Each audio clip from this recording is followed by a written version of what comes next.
The Battle of Britain began in July of 1940 and lasted till October of 1940.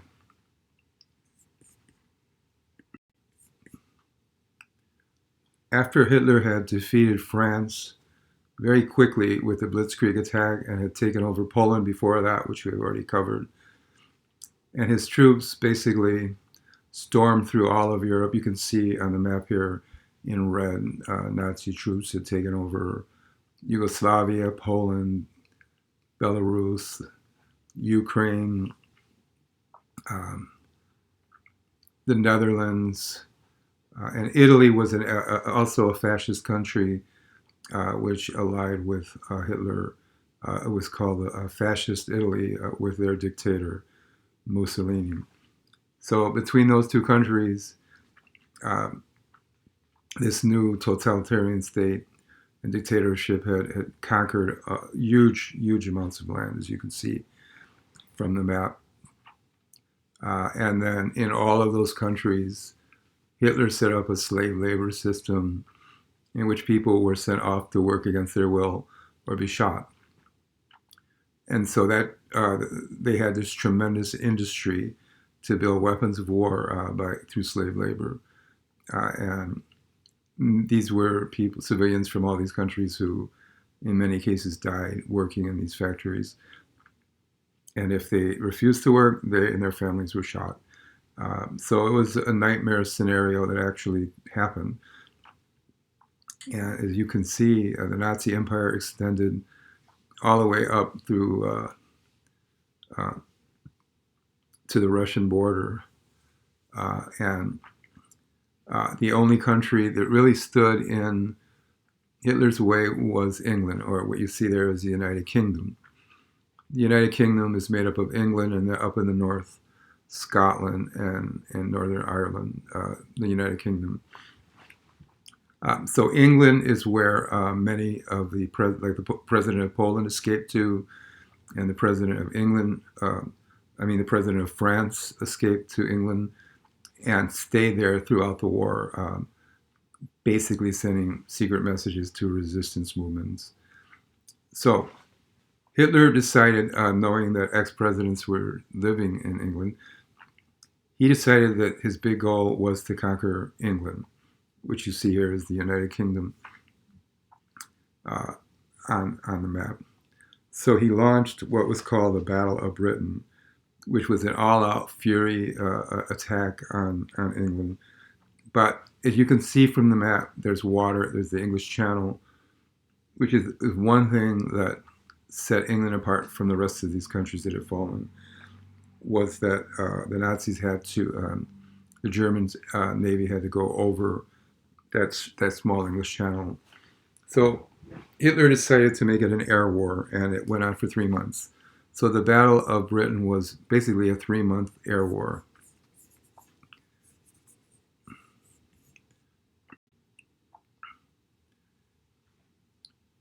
There you see a newspaper article that London bombed, 47 shot down, heaviest ever bombs fall in inner London area. So during this 3-month period, Hitler's Air Force was bombing different locations across England, including right in their main city, London. Some of the bombs almost hit Buckingham Palace, where the Queen lived, or where royalty lived, and uh, and that was called the London Blitz. That happened during the Battle of Britain. So you can see here some photos of the very bad damage in the civilian areas of England.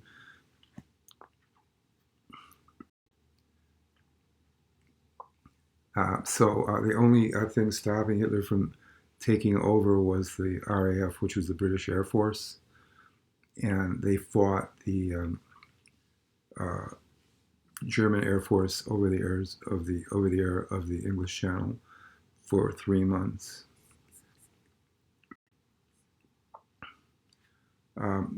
One thing that Britain had too was the great leader Prime Minister Winston Churchill, who was a very inspirational leader, similar to Roosevelt in the United States in that way.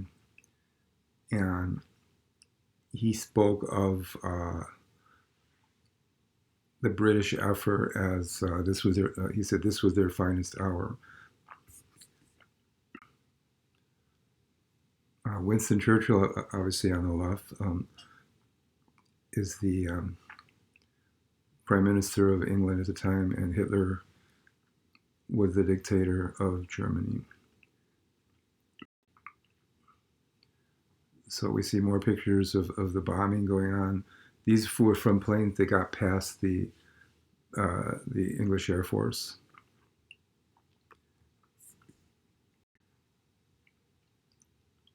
More attacks. English civilians were constantly going into air raid shelters during the Battle of Britain, and many died during this time.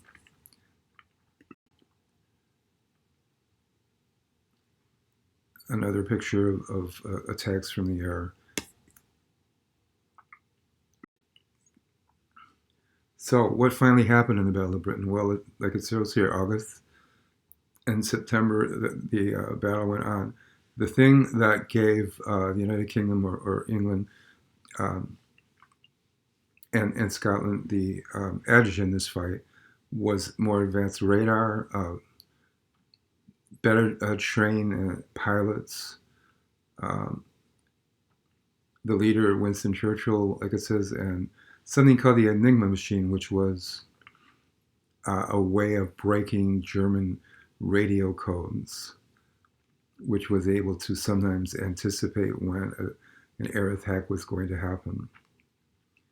So the war went on, and England started winning shooting down many of the German airplanes, and the battle started to turn, and Hitler decided to turn his efforts elsewhere.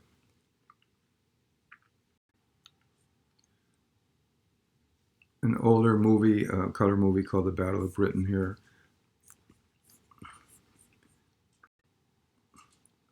This movie was just out in the last year. It's called Dunkirk, which was a movie about how civilian small boats help evacuate British soldiers some had been based in France and had escaped at the last moment when they were trapped, and a number of small fishing boats and stuff helped to evacuate them. And this film also came out this year, The Darkest Hour, which was about Winston Churchill and his and what he did during the war. And this movie is an interesting movie, well done film called The Imitation Game. It came out about 4 years ago, and it was about the attempt to build a machine that could break the German secret radio codes, which could it did end up turning the war in England's favor. And I don't think I'm giving it away because this movie's been out for a while now. But Alan Turing here, you see, he turned out to be gay, but that really was like a subplot of the film. The main point was that he invented a computer that helped turn the war with its secret codes, with the help of his assistants. And that's called The Imitation Game. It's a true story. And he's given credit as one of the early inventors of the computer. So here you see here on the last slide, Britain defeats the Nazi attack in October of 1940. So Britain won the Battle of Britain, and it was a 3-month battle, and Britain did win, which was a major turning point in the war. Considering at the time of this battle, Britain was the only democracy in the war. And you saw the map, how overwhelmingly they were as compared to the territory that Hitler controlled. But Hitler lost that battle, gave up, and this was a major turning point in World War II, because Hitler then decided, in his kind of egomaniac type of way, to because he couldn't beat Britain, he decided to attack Russia as a result of losing the Battle of Britain.